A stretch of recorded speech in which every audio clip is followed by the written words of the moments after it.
Shalom. Mari kita membuka firman Tuhan. Kita akan buka dari 2 Tesalonika pasal 2 ayat 7 sampai 8.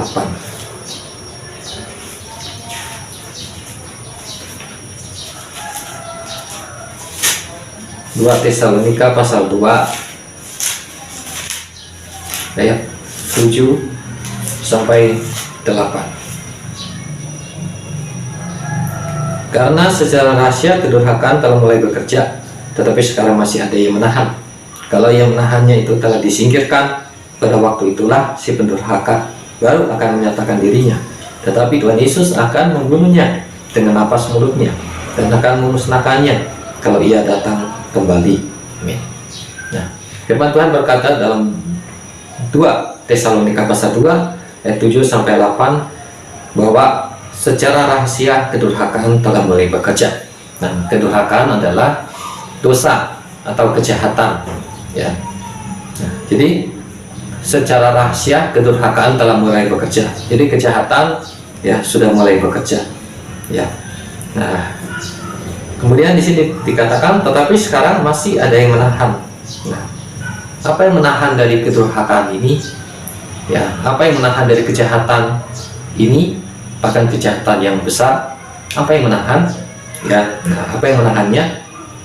Ya, di sini kalau yang menahannya itu telah disingkirkan. Nah, ya, kalau yang menahan kedurhakaan atau menahan kejahatan ini sudah disingkirkan, nah pada waktu itulah si pendurhaka baru akan menyatakan diri. Nah, di sini adalah kedurhakaan ini adalah berbicara suatu keadaan atau suatu perbuatan yang jahat. Nah, tetapi di sini pada waktu itulah si pendurhaka. Nah, si pendurhaka ini bukanlah suatu keadaan, ya, tetapi adalah seorang pribadi yang disebut si pendurhaka. Nah, jadi pada waktu itulah si pendurhaka baru akan menyatakan dirinya. Nah, jadi si pendurhaka ini adalah seorang manusia, tetapi dia adalah manusia setan atau manusia iblis, ya. Jadi dengan tubuh manusia, tetapi rohnya adalah roh setan, roh iblis, ya. Nah, dia disebut si pendurhaka. Nah, jadi si pendurhaka ini adalah antikristus atau dajjal. Nah, jadi ada dua hal yang menahan kejahatan ini. Yang pertama adalah kedurhakaan, kejahatan. Kedua adalah manusia pembuat kejahatan itu, atau si pendurhaka atau antikristus atau dajjal. Nah, jadi ada yang menahan hal ini, ya, sehingga tidak terjadi. Nah, apa yang bisa menahan kejahatan? Apa yang bisa menahan antikris? Nah, jadi antikris ini adalah berbicara iblis. Nah, siapa yang bisa menahan iblis? Ya, di dalam 1 Yohanes pasal 5 dikatakan bahwa seluruh dunia dikuasai oleh si jahat. Nah, sejak Adam dan Hawa jatuh ke dalam dosa, ya, maka iblis mengambil, ya, kekuasaan Adam atas dunia ini. Dia mengambil kekuasaan pemerintahan Adam atas dunia ini, iblis mengambil, ya. Nah, sehingga iblis berkuasa, ya, atas dunia ini, ya, seperti yang dikatakan dalam 1 Yohanes pasal 5. Nah, pada waktu Tuhan Yesus dicobai di padang gurun, ya, di mana Tuhan Yesus puasa selama 40 hari 40 malam di padang gurun, tidak makan tidak minum. Nah, maka di akhir dua puasa Tuhan Yesus, ya, di mana Tuhan Yesus sebagai manusia, ya, Tuhan Yesus berpuasa. Nah, di akhir dua puasa yang Yesus laksanakan, ya, iblis, ya, mendatangi Yesus, ya, mencobai Yesus. Nah, jadi ada 3 hal yang iblis cobai dari Yesus, ya, seperti yang dialami oleh Hawa, oleh Adam pada waktu di Taman Eden. Nah, itu ditulis dalam 1 Yohanes pasal 2, yaitu keinginan mata, keinginan daging, dan keangkuhan hidup. Dan Tuhan Yesus dicobai dengan keinginan daging, yaitu Tuhan Yesus tidak makan tidak minum selama 40 hari 40 malam. Jadi dia lapar dan haus. Dan iblis berkata, kalau engkau anak Allah, perintahkanlah batu ini menjadi roti. Tetapi Yesus tidak mencaci maki iblis, ya, tidak menyumpah dan lain-lain, tapi Yesus mengucapkan firman Allah. Jadi melawan iblis cukup dengan mengucapkan firman Allah, ya, maka iblis akan lari, dia akan kalah, ya. Nah, Tuhan Yesus berkata, ada tertulis, manusia hidup bukan dari roti saja, tetapi dari setiap firman yang keluar dari mulut Allah. Ya, kemudian ya, Tuhan Yesus dicobai lagi, ya, yaitu Tuhan Yesus dibawa ya ke gunung ya yang tinggi ya, dan diperlihatkan kerajaan di dunia ya dengan segala kekuasaan dan kemuliaannya. Dan Iblis berkata, kalau engkau ingin mendapatkan itu semua, maka sembahlah aku. Nah, Tuhan Yesus membalas iblis dengan firman Tuhan. Tuhan Yesus mengucapkan firman Tuhan, ya, hanya kepada Tuhan Allahmu saja engkau berbakti. Nah, kata Tuhan Yesus sama iblis, ya, sampai 3 kali. Nah, di sini iblis memperlihatkan kerajaan yang ada di dunia, ya, dengan segala kemuliaannya, ya, kekayaannya, ya, diperlihatkan sama Tuhan Yesus. Artinya iblis memiliki kuasa, ya, atas dunia ini, ya, seperti yang dikatakan dalam 1 Yohanes pasal 5. Nah, jadi siapa yang bisa mengalahkan iblis? Ya, karena sedangkan iblis adalah penguasa di dunia, karena antikristus ini adalah pekerjaan dari si iblis, atau boleh disebut anaknya iblis. Nah, siapa yang bisa menahan? Ya, kalau manusia ya tidak mungkin bisa menahan, karena manusia sudah jatuh ke dalam dosa, ya. Dunia ini termasuk manusia sudah dikuasai oleh si iblis, oleh si jahat. Nah, jadi siapa yang bisa menahan kedurhakaan, bisa menahan antikristus sehingga dia tidak bisa muncul di dunia? Yang bisa menahan itu adalah gereja Tuhan, ya, atau orang-orang percaya yang kepada Tuhan Yesus, ya. Karena itu di dalam 1 Yohanes ya pasal 5 dikatakan, yaitu 1 Yohanes pasal 5 ayat 4, sebab semua yang lahir dari Allah mengalahkan dunia, dan inilah kemenangan yang mengalahkan dunia, iman kita. Nah, firman Tuhan katakan bahwa setiap orang yang lahir dari Allah, artinya setiap orang yang percaya kepada Yesus sehingga dia lahir dari Allah, lahir baru, ya, lahir dari air dan lahir dari roh, ya, lahir dari Allah. Nah, setiap orang yang percaya kepada Yesus dikatakan dia mengalahkan dunia, ya, dia memiliki iman, ya, dan imannya ini bisa mengalahkan dunia. Nah, tadi dikatakan dalam 1 Yohanes pasal 5 ayat 19 bahwa seluruh dunia dikuasai oleh si jahat. Nah, ternyata iman bisa mengalahkan dunia. Nah, kalau bisa mengalahkan dunia berarti bisa mengalahkan si jahat, ya, yaitu dengan iman. Nah, iman itu apa? Yaitu setiap orang yang percaya kepada Yesus, ya, setiap orang yang lahir dari Allah, dia punya iman, ya, imannya ini bisa mengalahkan dunia, ya. Nah, jadi orang yang percaya sama Tuhan Yesus dikatakan dia bisa mengalahkan dunia ini dengan imannya. Artinya ya, si jahat ini, kedurhakaan ini bisa ditahan, yaitu dengan iman, ya, dengan iman orang yang percaya, yaitu doa, iman. Nah, jadi iman ini berbicara doa, ya. Nah, kita akan melihat dalam kitab Lukas, yaitu tentang seorang janda, ya, tentang seorang janda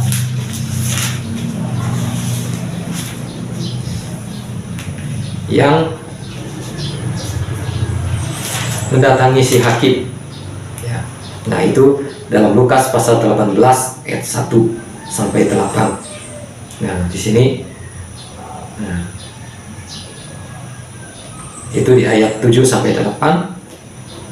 Tidakkah Allah akan membenarkan orang-orang pilihannya yang siang malam berseru kepadanya? Dan adakah yang mengulur-ngulur waktu sebelum menolong mereka? Aku berkata kepadamu, ia akan segera membenarkan mereka. Akan tetapi, jika anak manusia itu datang, adakah ia mendapati iman di bumi? Nah, jadi di sini Tuhan Yesus menggambarkan tentang doa dan juga tentang iman yang tekun, ya, yaitu dengan, ya, seorang janda yang terus-menerus mendatangi seorang hakim yang lalim, atau seorang hakim yang keras, atau seorang hakim yang kejam, ya. Jadi janda ini terus mendatangi si hakim ini, ya, untuk meminta supaya hakim ini membela perkaranya.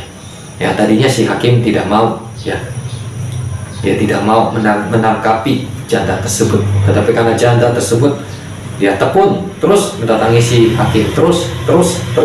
Akhirnya hakim ini ya dia berubah ya pikirannya, ya berubah hatinya. Akhirnya dia mau yang membenarkan janda tersebut dari perkaranya.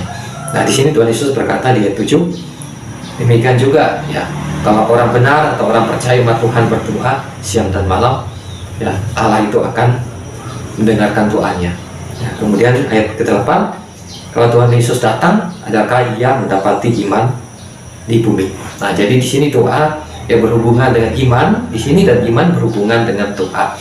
Nah, jadi inilah kemenangan yang mengalahkan dunia, yaitu iman kita. Jadi iman berbicara doa. Nah, jadi doa orang percaya di dalam kitab Yakobus pasal 5, doa orang benar bila dengan yakin didoakan sangat besar kuasanya. Jadi doa orang percaya itu sangat besar kuasanya, dan doanya inilah yang menahan kedurhakaan, yang menahan kejahatan yang besar. Doa inilah yang menahan antikristus untuk menyatakan dirinya di dunia. Ya, jadi antikristus dikatakan roh antikristus sudah ada di dunia, tetapi pribadi dari antikristus belum bisa menyatakan dirinya di dunia karena masih ada yang menahannya. Ya, yang menahan adalah orang-orang yang percaya, yaitu melalui imannya, melalui doanya yang dipanjatkan dengan tekun siang dan malam, sehingga doa-doanya ini didengar oleh Allah, dijawab oleh Allah, sehingga Allah beracara, ya, sehingga Allah bekerja, ya, sehingga menahan pekerjaan dari iblis, menahan kejahatan, menahan munculnya si antikristus di dunia. Ya. Nah, terus yang kedua, ya, yang tadi adalah iman dan doa. Terus yang kedua, apakah yang menahan dari pekerjaan antikris? Itu di dalam Kisah Para Rasul pasal 1 ayat 8.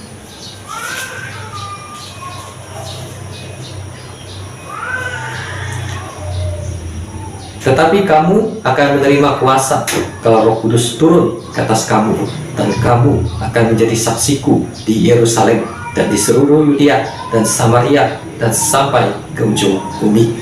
Firman Tuhan katakan bahwa ya, Tuhan berkata sama murid-muridnya, kepada orang-orang yang percaya sama dia, kamu akan mendapat kuasa kalau Roh Kudus turun ke atas kamu, dan kamu akan menjadi saksiku ya dari Yerusalem, Yudea, Samaria dan sampai ke ujung bumi.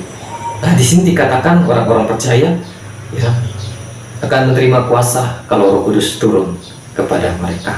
Nah, dalam Kisah Para Rasul pasal 2 dikatakan bahwa Roh Kudus turun ya pada hari Pentakosta, ya seperti lidah-lidah api ya yang bertebaran dan hinggap kepada murid-murid Yesus.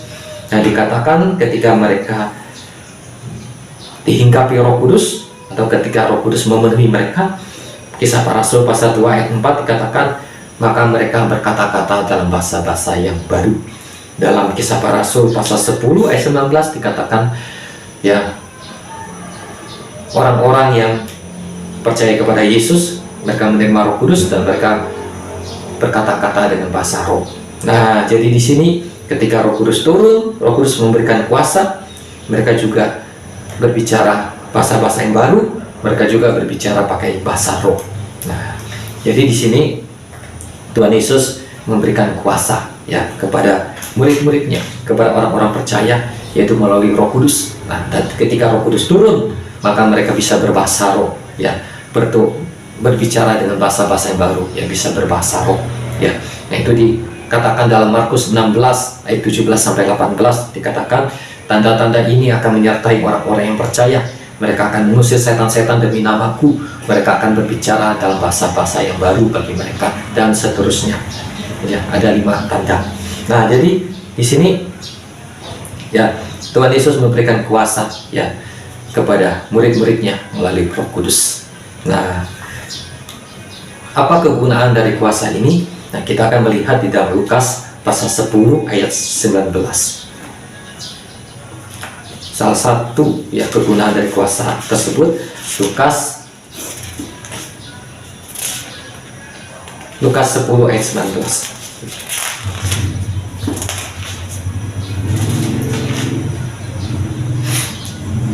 Sesungguhnya aku telah memberikan kuasa kepada kamu untuk menginjak ular dan kalajengking, dan kuasa untuk menahan kekuatan musuh, sehingga tidak ada yang akan membahayakan kamu.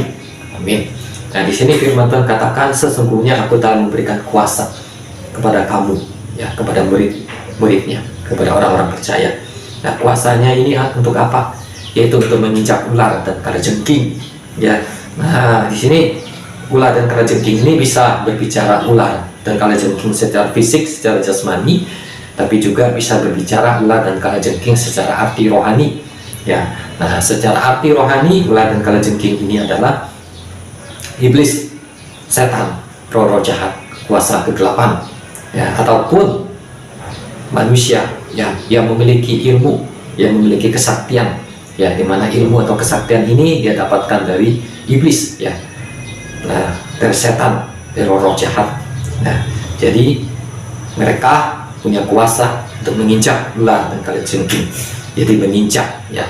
Jadi ada di bawah kakinya, ya, ada di bawah kaki dari orang-orang yang percaya sama Tuhan Yesus. Kenapa? Karena mereka diberikan kuasa, dan kuasa itu datangnya dari Roh Kudus. Nah, waktu Roh Kudus datang, dikatakan memenuhi murid-murid Yesus, mereka juga bisa berbahasa roh, ya, berbicara bahasa-bahasa yang baru.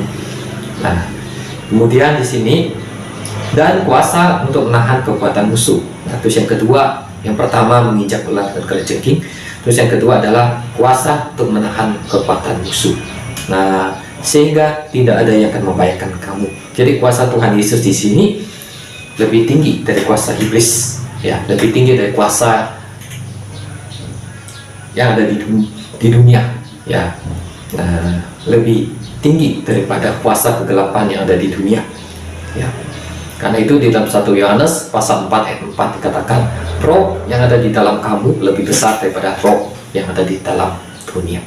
Roh Kudus yang ada di dalam kamu, kuasa Roh Kudus yang ada di dalam kamu, Roh Kudus lebih besar daripada roh yang ada di dalam dunia, ya. Jadi Roh Kudus lebih besar, ya, daripada roh iblis, roh setan. Nah, ini kita harus percaya sama firman Allah. 1 Yohanes 4 ayat 4, roh yang ada di dalam kamu lebih besar daripada roh yang ada di dalam dunia. Nah, roh yang ada di dalam dunia, nah, yang paling berkuasa, yang paling hebat rajanya itu adalah iblis, tadi dalam 1 Yohanes pasal 5. Nah, roh kita lebih besar daripada roh iblis, tapi itu adalah Roh Kudus, ya. Roh Kudus yang ada di dalam diri kita lebih besar daripada iblis, daripada roh iblis. Nah, iblis itu digambarkan di dalam kitab Wahyu, dia digambarkan seperti naga besar, seperti ular yang besar, seperti naga yang besar. Ternyata Roh Kudus yang ada di dalam diri kita lebih besar daripada naga besar yang ada di dunia. Nah, maka kita bisa menang tadi kalau kita punya iman. Dalam 1 Yohanes pasal 5, inilah kemenangan yang mengalahkan dunia, yaitu iman kita. Kalau kita punya iman, artinya kita percaya sama firman Allah dan kita perkatakan firman Allah. Selain kita punya iman, kita juga dipenuhi Roh Kudus, dan ketika dipenuhi Roh Kudus kita berkata-kata dan bahasa-bahasa yang baru, berkata pakai bahasa roh, maka kita memiliki kuasa, ya, memiliki iman yang dapat mengalahkan dunia, yang dapat mengalahkan si jahat. Nah, karena di sini ditulis dikatakan menahan kekuatan musuh, artinya menahan juga kedurhakaan, menahan pekerjaan si antikris, ya. Nah, jadi kuasa Tuhan yang Tuhan berikan kepada gereja, kepada orang-orang percaya, kepada tubuh Kristus melalui Roh Kudus. Nah, kuasanya ini bisa menahan kekuatan si jahat, kuasanya ini bisa menahan pekerjaan antikris, ya. Nah, itulah sebabnya kenapa si antikristus belum bisa muncul di dunia, karena ada yang menahannya. Jadi yang menahannya adalah orang-orang percaya, gereja Tuhan yang penuh Roh Kudus dan penuh dengan iman, ya. Nah, kita lihat dalam kitab Kisah Para Rasul itu dikatakan Barnabas adalah seorang yang baik dan penuh dengan iman. Terus dikatakan bahwa Stefanus yang penuh dengan iman melakukan mujizat, ya. Nah, jadi penuh Roh Kudus dan penuh iman, ya, maka bisa menahan pekerjaan si antikris, bisa menahan kejahatan di dunia. Nah, penuh Roh Kudus, penuh iman, dan tekun di dalam doa siang dan malam, ya, maka dia akan menahan pekerjaan si antikris, ya. Bukan lagi dia yang menahan, tapi Tuhan yang akan beracara.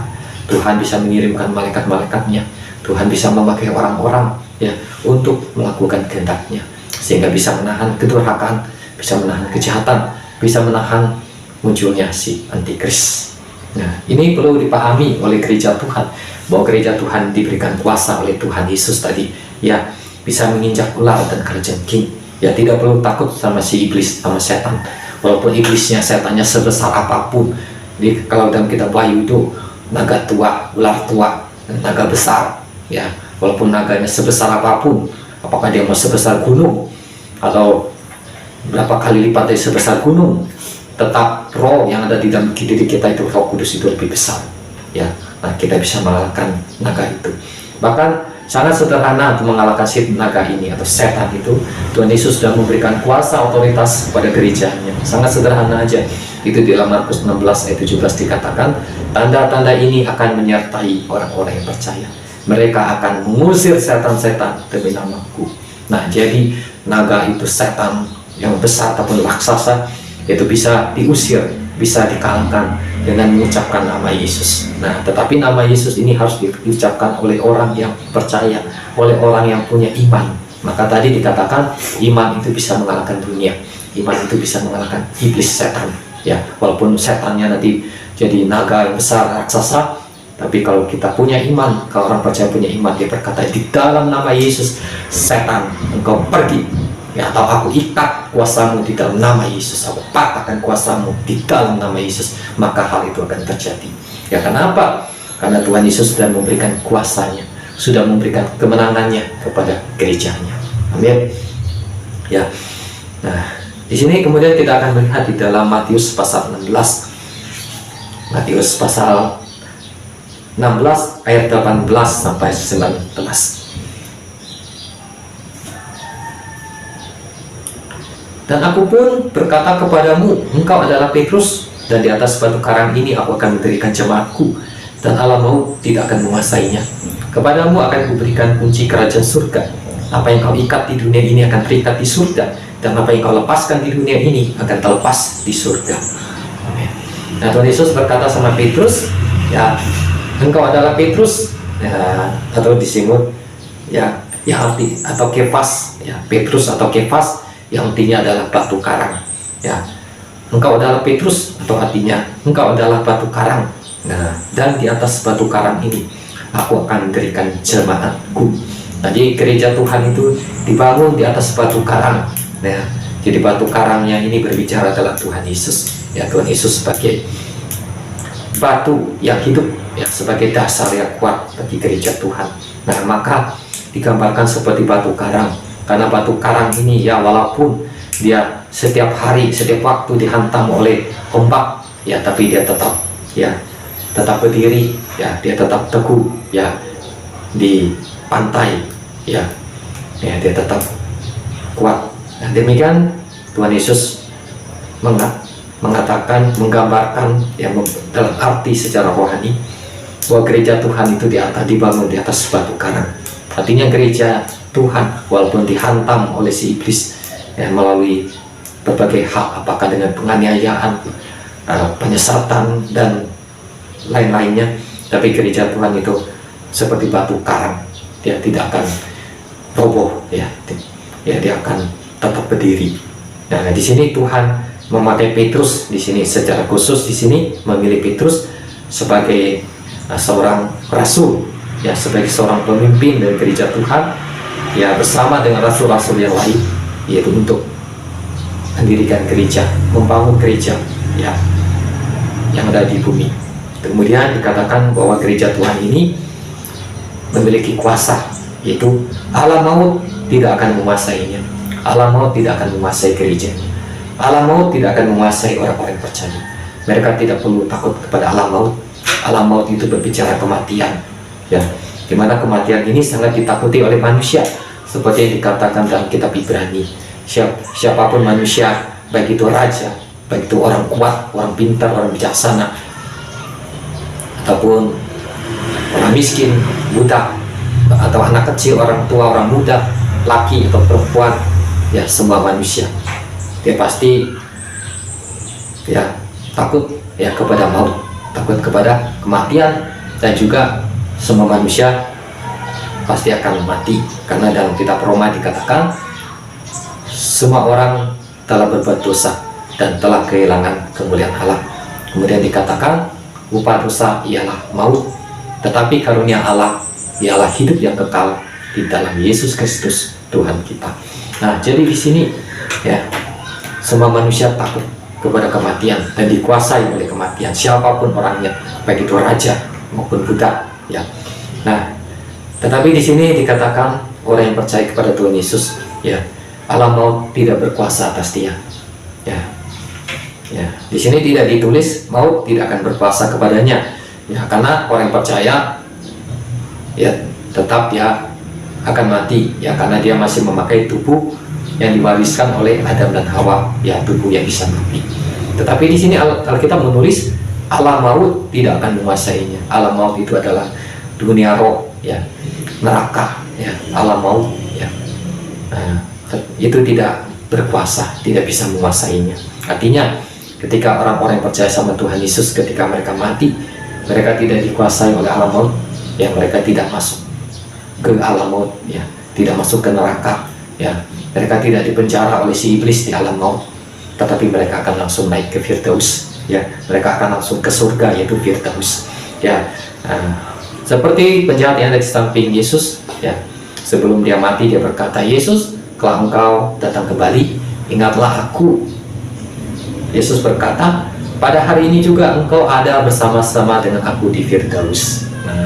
Jadi ya, penjahat ini ya, yaitu di masa perjanjian baru,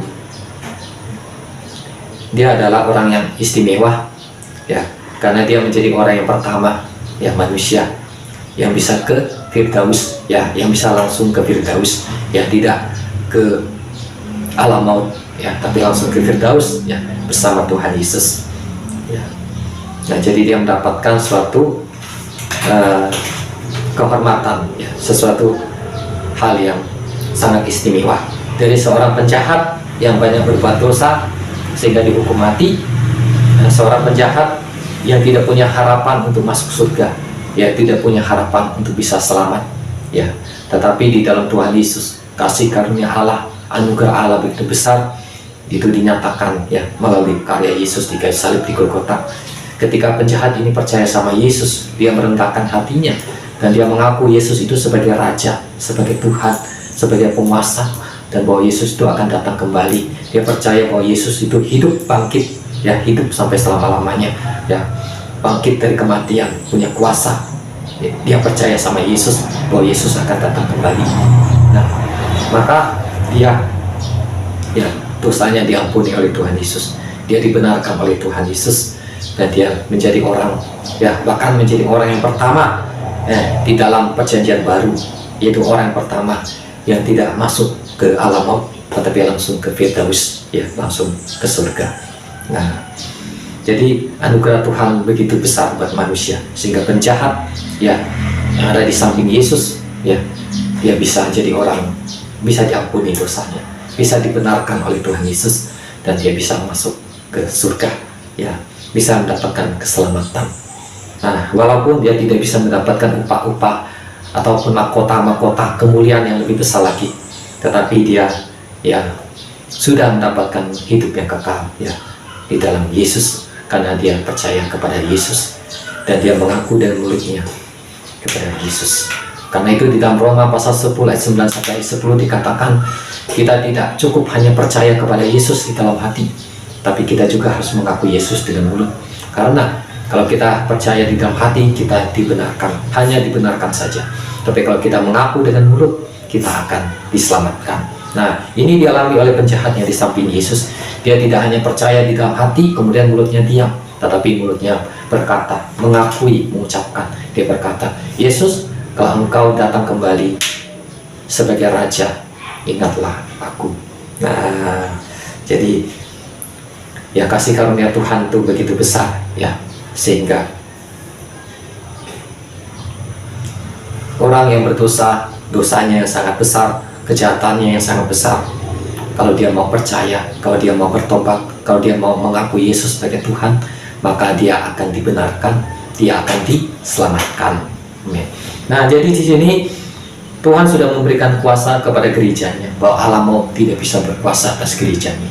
Ya, karena di dalam Wahyu pasal 1 dikatakan Tuhan Yesus memperlihatkan kepada Rasul Yohanes waktu di Pulau Patmos, yaitu bahwa tangannya itu memegang kunci maut, memegang kunci kerajaan maut. Ya. Jadi kunci maut, kunci kerajaan maut itu ya bukan dipegang oleh iblis, walaupun iblis masih ada di alam maut, masih berkuasa di alam maut, tetapi kuncinya ini sudah dipegang oleh Tuhan Yesus. Artinya kemenangan itu sudah ada di tangan Tuhan Yesus. Ya. Nah, jadi Tuhan Yesus memperlihatkan sama Rasul Yohanes waktu di Pulau Patmos bahwa tangannya ini memegang kunci, ya, kunci kerajaan maut, kunci alam maut. Ya, maka di sini Tuhan Yesus berkata sama Petrus bahwa alam maut tidak akan berkuasa buat gereja Tuhan. Karena itu orang yang percaya kepada Tuhan Yesus, ketika dia meninggal, ya, dia pasti akan meninggal dengan tenang, dengan sukacita. Karena itu Rasul Paulus menulis dalam kitab Filipi, bagiku hidup adalah Kristus, mati adalah keuntungan. Nah, jadi orang yang percaya sama Tuhan Yesus tidak dikatakan kalau mati itu adalah suatu ketakutan. Ya, ketakutan bagi orang yang tidak percaya kepada Tuhan Yesus, ketakutan bagi orang yang masih hidup dalam dosa, yang masih belum bertobat. Tapi bagi orang yang percaya sama Tuhan Yesus, hidup benar, taat kepada firman Tuhan, hidup suci, maka kematian itu adalah keuntungan. Ya, karena dia akan bertemu Yesus dan dia akan mendapatkan upah dari Tuhan Yesus. Karena itu Rasul Paulus berkata, apa yang harus kupilih? Ya, apakah aku harus pergi kepada Kristus ataukah aku masih harus hidup di dunia ini? Dalam kitab Filipi. Kemudian Rasul Paulus menulis, aku tahu bahwa aku masih harus hidup di dunia ini untuk memberi buah. Nah, artinya kita hidup di dunia ini harus bekerja buat Tuhan, harus menghasilkan buah supaya kita akan mendapatkan upah-upah di kerajaan surga. Ya, bukan hanya masuk ke surga selamat seperti yang dialami oleh penjahat yang di samping Yesus, tetapi juga mendapatkan upah-upah, yang mendapatkan mahkota, bahkan mendapatkan kedudukan di kerajaan surga. Karena itu Tuhan Yesus berkata sama murid-muridnya, ya, Petrus berkata, Tuhan, kami sudah meninggalkan segala sesuatu untuk mengikut Engkau. Apakah yang akan kami dapatkan? Kata Petrus. Tuhan berkata, nanti pada waktu, ya, kehidupan yang akan datang, yaitu di dunia yang akan datang, yaitu di langit dan bumi yang baru, kamu akan memerintah bersama aku, kamu akan menghakimi ya orang-orang Israel. Nah, artinya mereka akan dapat kedudukan, ya, dapat mahkota. Nah, seperti itu. Jadi setiap orang yang melayani Tuhan, bekerja buat Tuhan, dia tidak akan sia-sia. Karena itu di dalam kitab 1 Korintus dikatakan, dalam persekutuan dengan Tuhan, yaitu di 1 Korintus pasal 15, ya, di pasal yang terakhir, dalam persekutuan dengan Tuhan, jeripaya kita tidak sia-sia. Nah, setiap orang yang bekerja buat Tuhan, ya, setia sampai akhir, taat sama Tuhan, tidak akan sia-sia. Dia akan mendapatkan mahkota, dia akan mendapatkan upah di kerajaan surga. Dia bukan hanya sekedar masuk surga aja seperti yang dialami oleh penjahat yang di samping Yesus, tapi dia juga akan mendapatkan upah di kerajaan surga. Bahkan dia akan bisa memerintah bersama Tuhan Yesus sampai selama-lamanya. Nah, kalau manusia, ya, kalau orang di dunia ini, ya, dia mengejar, ingin mendapatkan kedudukan, mendapatkan pangkat di dunia, apakah menjadi seorang penguasa, apakah itu menjadi bupati, menjadi gubernur, atau raja, atau presiden, ya, itu hanya sementara aja. Ya, ketika dia meninggal, maka dia sudah tidak bisa memiliki kekuasaan di dunia ini. Tetapi kalau orang yang percaya sama Tuhan Yesus, memerintah bersama Tuhan Yesus, ya, di langit dan bumi yang baru, itu tidak berakhir, ya, tidak berkesudahan, kekal sampai selama-lamanya bersama Tuhan Yesus. Nah, jadi di sini, ya, gereja Tuhan, ya, tidak dikuasai oleh alam maut, tetapi sebaliknya, gereja Tuhan itu berkuasa atas alam maut. Ini yang perlu disadari dan diketahui, ya, tidak dikuasai oleh alam maut. Nah, kalau tidak dikuasai oleh alam maut, berarti dia itu ada di atas alam maut. Artinya dia berkuasa atas alam maut. Nah, ini dibuktikan, ya, bahwa gereja itu memiliki kuasa atas alam maut. Pertama dibuktikan oleh Tuhan Yesus, yaitu Tuhan Yesus dapat membangkitkan Lazarus yang sudah mati dalam Injil Yohanes pasal 11, Lazarus yang sudah mati 4 hari, Tuhan Yesus berkata, Lazarus keluarlah. Nah, Lazarus hidup kembali. Ya, artinya alam maut ya melepaskan ya Lazarus ya, sehingga dia hidup lagi ya di dunia ini. Nah, kemudian hal itu ya dibuktikan lagi oleh Petrus dan oleh Paulus, di mana Tabita atau Dorcas itu yang sudah mati, di mana Petrus berdoa buat Tabita, kemudian Petrus berkata, Pak Tabita, bangunlah, kata Petrus. Maka Tabita yang sudah mati itu bangun lagi. Artinya alam maut tidak berkuasa lagi buat Tabita ya. Petrus dapat membangkitkan orang mati. Ya. Demikian juga Paulus ya, ketika berkhotbah sampai malam, sampai larut malam dia khotbah. Ya, ada seorang anak muda itu, dia duduk dekat jendela dan dia mendengarkan perkataan Paulus ya. Dia ngantuk, akhirnya dia terjatuh dari jendela ya, dari tingkat ya, dari tingkat 2 atau tingkat 3, pokoknya jatuh dari tingkat atas ya, dia jatuh, dan ketika dia jatuh dia sudah mati ya. Tetapi Paulus berkata, jangan takut, dia tidak mati. Nah, Paulus merebahkan ya badannya kepada anak ini ya. Nah, kemudian Paulus kembali lagi berkhotbah, kemudian anak ini hidup lagi. Nah, jadi di sini firman Tuhan itu benar berkata bahwa alam maut tidak berkuasa buat gerejanya. Kalau orang percaya, punya iman, punya kuasa dari Roh Kudus, mereka bisa melakukan seperti yang Petrus lakukan, Paulus lakukan. Orang mati itu bisa bangkit. Karena itu Tuhan Yesus berkata dalam Injil Yohanes pasal 14 ayat 12, barang siapa percaya kepadaku, ia akan melakukan pekerjaan-pekerjaan seperti yang aku lakukan. Nah, kalau Tuhan Yesus membangkitkan orang mati, membangkitkan Lazarus yang sudah mati 4 hari, kalau orang itu percaya sama Tuhan Yesus, dia punya iman, dia dipenuhi Roh Kudus, dia bisa berdoa buat orang mati itu. Bahkan dia bisa perintahkan orang mati itu supaya hidup lagi, seperti yang dilakukan oleh Petrus, dan orang mati itu akan hidup lagi. Nah, jadi di sini alam maut tidak berkuasa buat gerejanya. Di dalam Matius pasal 16 ya. Kemudian Matius pasal 18 ayat 18, Tuhan Yesus berkata, Aku berkata kepadamu, sesungguhnya apa yang kamu ikat di dunia ini akan terikat di surga, dan apa yang kamu lepaskan di dunia ini akan terlepas di surga. Tuhan memberikan kuasa, memberikan otoritas kepada gereja, kepada orang-orang percaya, itu apa yang dia ikat di dunia ini akan terikat di surga, dan apa yang dia lepaskan di dunia ini akan terlepas di surga. Nah, jadi apa yang kita ikat di dunia ini akan terikat di surga, dan apa yang kita lepaskan di dunia ini akan terlepas di surga ya. Jadi ini adalah kuasa untuk mengikat, kuasa untuk melepaskan. Kadang-kadang sering orang berdoa berkata demikian, saya ikat setan, saya ikat kuasa iblis, saya ikat di dalam nama Yesus. Nah, itu bisa terjadi ya. Atau mungkin ya, orang bisa berkata, setiap ikatan iblis atas orang-orang ini saya lepaskan di dalam nama Yesus. In Jesus name, saya lepaskan ikatan iblis ini. Nah, kenapa? Karena firman Tuhan berkata, orang yang percaya diberikan kuasa untuk mengikat dan kuasa untuk melepaskan. Amin. Ya. Nah, jadi Tuhan sudah memberikan kuasa kepada gerejanya. Ya, karena itulah gerejanya bisa menahan kedurhakaan. Karena itulah gerejanya bisa menahan munculnya antikris di dunia. Nah, jadi orang percaya harus mengetahui dan menyadari bahwa dia adalah ya umat pemenang, bahwa dia sudah diberikan kuasa oleh Tuhan Yesus. Karena itu di dalam Matius pasal 28 ayat 18, Tuhan Yesus berkata, kepadaku telah diberikan segala kuasa di bumi dan di surga. Nah, Tuhan Yesus berkata, kepadaku telah diberikan segala kuasa di bumi dan di surga. Di dalam kitab Efesus, Rasul Paulus berkata, oleh imanmu Kristus diam di dalam hatimu. Jadi melalui iman kita, Kristus diam di dalam hati kita. Nah, Kristus diam di dalam hati kita melalui Roh Kudus. Dan dalam 1 Yohanes pasal 5 dikatakan, Bapa, Firman, dan Roh Kudus ketiganya adalah satu. Nah, jadi Roh Kudus diam di dalam kita, kita memiliki kuasa. Bahkan kuasa itu dikatakan ya kuasa yang dahsyat, ya kuasa yang melebihi kuasa iblis, kuasa yang mengalahkan alam maut.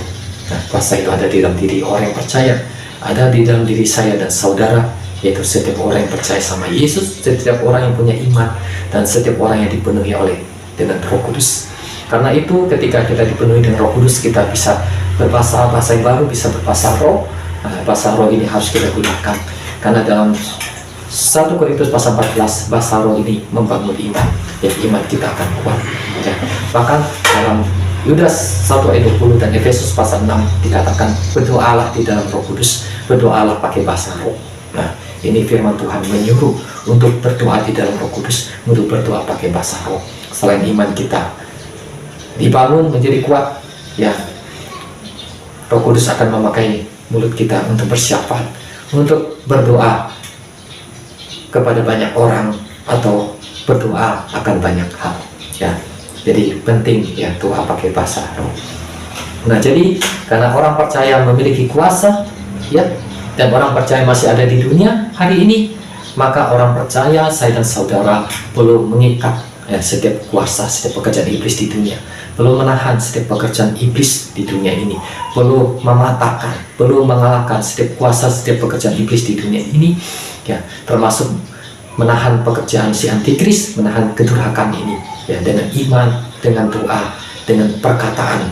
Karena itu di dalam Wahyu pasal 12 dikatakan mereka mengalahkan si iblis oleh darah anak domba Allah dan oleh perkataan kesaksian mereka. Ya, kata-kata saya dan saudara memiliki kuasa sehingga bisa untuk menahan, bisa mengalahkan pekerjaan si iblis. Contoh, kita berkata di dalam nama Yesus, saya ikat setiap kuasa jahat yang ada di tempat ini, saya ikat, saya patahkan di dalam nama Yesus. Bisa, ya, karena dengan perkataan, bukan dengan pikiran, ya, bukan diam, tapi dengan perkataan, ya, mengalahkan iblis dengan darah anak domba Allah dan dengan perkataan kesaksian mereka. Jadi perkataan kita berkata, atau kita berkata, setan, dalam nama Yesus kamu yang mengikat mengganggu orang ini, dalam nama Yesus pergi. Kalau kita bisa berkata, in Jesus name kamu pergi. Kalau dia nggak mau pergi-pergi, dia tidak mau pergi setannya, karena mungkin dia bandel, kalau mungkin dia punya kedudukan yang tinggi, pangkat yang tinggi, mungkin setannya ini adalah setan jenderal, mungkin setannya ini sendiri adalah Lucifer sendiri. Dia diusir, dia tidak takut, ya, dia tidak mau tunduk kepada nama Yesus. Maka firman Allah berkata dalam Matius pasal 18 ayat 18, apa yang kamu ikat di bumi akan terikat di surga, dan apa yang kamu lepaskan di bumi akan terlepas di surga. Ya, dia tidak mau pergi, diusir dalam nama Yesus, maka di dalam nama Yesus, in Jesus name, Bapa Surgawi, Tuhan Yesus, saya minta api dari surga. Dalam nama Yesus, in Jesus name, fire, api, fire, api. Nah, setan kau jahatnya dibakar dengan api, fire in Jesus name. Kita melepaskan api tadi. Apa yang kamu ikat di bumi terikat di surga, apa yang kamu lepaskan di bumi terlepas di surga. Fire in Jesus name, fire, fire, fire. Nah, kalau kita punya iman dan kita dipenuhi Roh Kudus, diurapi Roh Kudus, kita tekan tekun dengan iman, bahkan ya, kita juga sering melaksanakan doa puasa, maka api Allah, api Roh Kudus kuasa Allah akan membakar setan tersebut, akan membakar iblis. Walaupun dia tadinya tidak mau pergi di dalam nama Yesus, tapi karena dia dibakar, dia sakit, dibakar, dia kesakitan, dia tersiksa, maka dia pasti akan pergi. Nah, akhirnya ujung-ujungnya dia pergi. Dalam kitab Efesus dikatakan, tunduklah kepada Allah, lawanlah iblis, maka ia akan lari daripadamu. Amin. Nah, maka saya dan saudara selalu hidup benar, hidup suci, ya, hidup berkenan sama Tuhan, sehingga ketika kita berdoa, ya, melawan kuasa kegelapan itu akan tunduk dan mereka akan lari, dan segala fasilitas kuasa di kerajaan surga akan terturun, akan terjadi, ya, seperti doa kita, seperti iman kita akan terjadi, ya. Karena itu, ya, kita menahan setiap pekerjaan iblis, ya. Kita nggak boleh si iblis, antikristusnya hebat, ya, atau mungkin orang-orang pengikut-pengikut antikris atau antek-anteknya yang mungkin disebut dengan elit global. Oh, elit global hebat, dia kaya, dia sudah menguasai pemerintahan, dia sudah menyeting ini dan itu, ya, sehingga semuanya sudah diatur, ya. Kita tidak bisa berbuat apa-apa, tidak bisa begitu, ya, kalau kita kembali sama firman Allah, karena kita diberikan kuasa, diberikan kemenangan oleh Tuhan Yesus. Dan selama kita ada di dunia ini, bukan elit global, ya, bukan antikris yang mengatur kita, yang mengendalikan kita, tapi kita yang mengatur, yang mengendalikan mereka di dalam nama Yesus, in Jesus name, dengan kuasa dari Roh Kudus. Bahkan kuasa yang Tuhan berikan tadi dikatakan kamu dalam Lukas 10 ayat 19, kamu tidak akan bahaya, ya. Kuasa untuk menahan kekuatan musuh sehingga tidak ada yang akan membahayakan kamu, ya. Tidak akan bahaya, tidak akan celaka, karena kuasa Allah itu hebat, sempurna. Dan di dalam kitab Efesus dikatakan betapa hebatnya kuasanya bagi kita yang percaya sesuai dengan kekuatan kuasanya. Kuasa Tuhan akan bekerja dengan hebat kalau kita percaya, kalau kita punya iman. Kalau kita tidak percaya, walaupun kuasa Tuhan itu hebat, kuasa itu tidak bisa bekerja. Nah, hal ini pernah dialami oleh orang-orang Nazaret, ya, pada waktu pelayanan Yesus. Ketika Yesus kembali ke Nazaret, ke kampung halamannya, di mana sudah terdengar bahwa Yesus membuat mujizat. Yesus sudah terkenal membuat mujizat. Tetapi pada waktu dia datang ke Nazaret, ke kampung halamannya, ke tempat dia dibesarkan, di mana Alkitab menulis Yesus tidak bisa membuat mujizat. Dia hanya bisa menyembuhkan beberapa orang sakit dengan menumpangkan tangannya. Karena orang-orang di Nazaret tidak percaya kepada Yesus, mereka tidak punya iman, maka mujizat tidak terjadi buat mereka. Walaupun Yesus sanggup membuat mujizat, tapi karena mereka tidak percaya, mereka tidak punya iman, maka mujizat itu tidak terjadi. Ya, kenapa mujizat bisa tidak terjadi? Salah satunya karena tidak percaya, ya, meragukan kuasa Tuhan, tidak punya iman. Hari ini kalau saya dan saudara kita percaya, kita punya iman, maka perkataan Tuhan Yesus terjadi dalam Yohanes pasal 14 ayat 12. Barang siapa percaya kepadaku, ia akan melakukan pekerjaan-pekerjaan seperti yang aku lakukan, bahkan pekerjaan-pekerjaan yang lebih besar daripada itu. Kalau kita percaya, kita punya iman, kita penuh dengan Roh Kudus, kita bisa melakukan pekerjaan seperti yang Yesus lakukan. Kalau Yesus bisa bangkitin orang mati, kita pun bisa bangkitin orang mati. Hal ini sudah dibuktikan oleh Petrus, oleh Paulus. Bahkan di zaman modern ini, di tahun 1940-an, ada seorang tukang ledeng yang tidak pernah sekolah. Ketika dia dipenuhi Roh Kudus, dia berbahasa roh, dia rajin membaca Alkitab, dia rajin berdoa pakai bahasa roh. Dia dalam sejarah dikatakan dia sudah pernah bangkitin belasan orang mati. Ya, dia bukan hanya bangkitin 1-2 orang mati, tapi dia sudah pernah bangkitin belasan orang mati. Bahkan istrinya sudah mati, dia doakan hidup lagi. Ya, kemudian dia berbicara sebentar dengan istrinya, karena istrinya sudah memang ditentukan oleh Tuhan untuk meninggal. Ya, dia ngomong sebentar dengan istrinya, sebentar kemudian istrinya mati. Ya, nah, jadi Smith Wigglesworth namanya, tukang ledeng, disebut Rasul Iman. Dia pernah bangkitin belasan orang mati. Smith punya moto yaitu percaya saja, katanya, percaya saja. Karena itu Smith disebut Rasul Iman. Nah, itu kembali lagi kepada perkataan Yesus dalam Yohanes 14 ayat 12. Barang siapa percaya kepadaku, ia akan melakukan pekerjaan-pekerjaan seperti yang aku lakukan, bahkan pekerjaan-pekerjaan yang lebih besar daripada itu. Kalau kita percaya, siapapun kita, walaupun kita nggak sekolah tinggi, walaupun kita bukan orang kaya, tapi kita percaya dan kita dipenuhi dengan Roh Kudus, kita bisa melakukan pekerjaan-pekerjaan seperti yang Yesus lakukan. Petrus dan Yohanes bukan orang yang sekolah tinggi, bukan orang kaya, bukan orang punya pangkat tinggi, tapi karena mereka percaya kepada Yesus, mereka punya iman, dan mereka penuh dengan Roh Kudus, mereka bisa melakukan pekerjaan-pekerjaan seperti yang Yesus lakukan. Mereka bisa bangkitin orang mati seperti yang Yesus lakukan. Maka mari kita tahan setiap pekerjaan iblis di dunia, dan kita tidak boleh menyerah, putus asa, dan tawar hati dan berkata, elit global sudah menyeting, sudah mengatur ini semua. Kita nggak bisa, tidak bisa. Seperti itu, kita punya kuasa. Kemenangan itu bukan di tangan elit global. Kemenangan itu bukan pada kekayaan mereka. Kemenangan itu bukan pada kuasa mereka, bukan pada sistem mereka. Tapi kemenangan itu sudah diberikan Tuhan Yesus pada gerejanya, melalui karyanya di kayu salib, melalui kematian dan kebangkitannya di kayu salib. Gunakanlah kuasa Tuhan Yesus, ya, maka mujizat dapat terjadi. Hal yang tidak mungkin bisa terjadi. Karena itu Tuhan Yesus berkata dalam Markus 9 ayat 23, katamu jika engkau dapat. Ya, Yesus tegur, ya, Yairus, dia berkata, tidak ada yang mustahil bagi orang yang percaya. Segala sesuatu mungkin bagi orang yang percaya. Mari kita berdoa dan tahan setiap pekerjaan iblis, tahan kedurhakaan, tahan dosa, tahan kejahatan yang besar. Ya, kita tahan, ya. Nah, sampai suatu saat yang sudah ditentukan oleh Tuhan, dikatakan di dalam 2 Tesalonika pasal 2, kalau yang menahannya sudah disingkirkan, pada waktu itulah si pendurhaka baru akan menyatakan dirinya. Kalau orang yang percaya kepada Tuhan Yesus, yang penuh iman, penuh Roh Kudus, yang suka berdoa, ketika mereka sudah disingkirkan bukan berarti mereka mati semuanya, mati semua, bukan arti disingkirkan seperti itu ya, tapi disingkirkan dalam arti mereka disingkirkan dari dunia ini, mereka diangkat oleh Tuhan Yesus ya, rapture ya, diangkat oleh Tuhan Yesus, naik ya, naik ke langit dan berada di awan-awan, diangkat oleh Tuhan Yesus, bukan dengan tubuh roh tapi dengan tubuh jasmani ini ya, tubuh jiwa dan roh diangkat oleh Tuhan Yesus. Maka ketika gereja Tuhan sudah diangkat oleh Tuhan Yesus yang menahan pekerjaan si iblis, maka pada waktu itulah si antikristus baru akan menyatakan dirinya.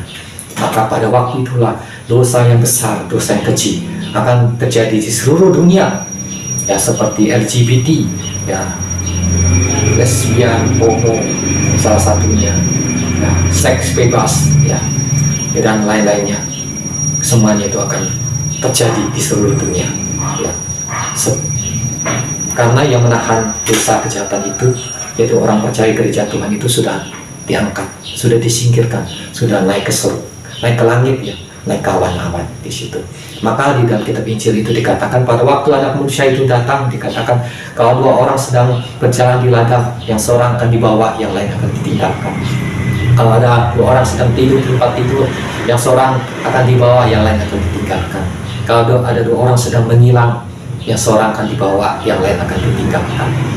Nah, bukan berarti mereka mati di tempat. Nah, kalau mati di tempat itu namanya mati, tapi mereka dibawa, artinya mereka langsung seperti hilang, itu langsung pergi hilang. Artinya mereka nggak mati ya, tapi dibawa Tuhan hidup-hidup ya, seperti yang dialami oleh Henok di dalam Kejadian pasal 5 dikatakan, dan Henok hidup bergaul dengan Allah dan ia tidak ada lagi, sebab Allah sudah mengangkatnya ya, dibawa atau diangkat atau disingkirkan, seperti yang dialami oleh Henok ya. Tubuhnya Henok tidak ada lagi di dunia, tubuh jasmaninya, karena Henok dia sudah naik ke surga bersama tubuh jasmaninya ini, naik ke langit ya, atau boleh disebut naik ke surga ya, ke langit ya, di situ, sehingga supaya Henok tidak mengalami kematian. Demikian juga Nabi Elia, ketika Nabi Elia berbicara dengan Nabi Elisa, kuda berapi ya, kereta berapi ya, datang ya, mengangkat Elia, dan Elia naik ke surga, dan Elia tidak mati ya, tubuhnya tidak mati, tapi tubuh jasmani juga terangkat naik ke surga ya, diangkat hidup-hidup ke surga. Nah, seperti yang dialami oleh Henok dan Nabi Elia, demikian akan dialami oleh gereja Tuhan di akhir zaman. Mereka akan diangkat oleh Tuhan hidup-hidup, dan ketika mereka sudah diangkat rapture, maka antikristus baru akan muncul di dunia. Artinya gereja Tuhan itulah yang berkuasa, yang menentukan jalannya sejarah dunia ini. Bukan iblis yang menentukan, bukan antikristus yang menentukan, bukan elit global yang menentukan, tapi gereja Tuhan, orang-orang percaya yang menentukannya. Karena orang percaya gereja Tuhan sudah diberikan kuasa, sudah diberikan mandat oleh Tuhan Yesus. Dan salah satu kuasanya itu Tuhan Yesus sudah memberikan namanya untuk digunakan oleh orang percaya. Sehingga dikatakan dalam Markus 16 ayat 17, di dalam namaku mereka akan mengusir setan-setan. Iblis, setan yang berkuasa yang hebat itu, hanya dengan nama Yesus dia akan takut, dia akan pergi di dalam nama Tuhan Yesus. Karena itu kita tidak perlu meragukan lagi, oh kalau nama Yesus nggak bisa, harus nama Yesua. Tidak, baik nama Yesus bisa, nama Yesua bisa, nama Yesus bisa. Karena pada waktu Yesus disalib itu ada 3 namanya yang ditulis. Itu nama dalam bahasa Ibrani yaitu Yesua, nama dalam bahasa Yunani, nama dalam bahasa Latin. Nah, kalau bahasa Latin nama Yesuanya sudah berubah, dalam bahasa Yunani nama Yesuanya sudah berubah. Tetapi itu semua ya, itu disetujui oleh Yesus di kayu salib. Artinya nama Yesus bisa digunakan, nama Jesus bisa digunakan, karena semuanya menuju kepada satu pribadi, yaitu Yesua atau Tuhan Yesus Kristus. Demikian firman Tuhan. Tuhan Yesus memberkati. Amin.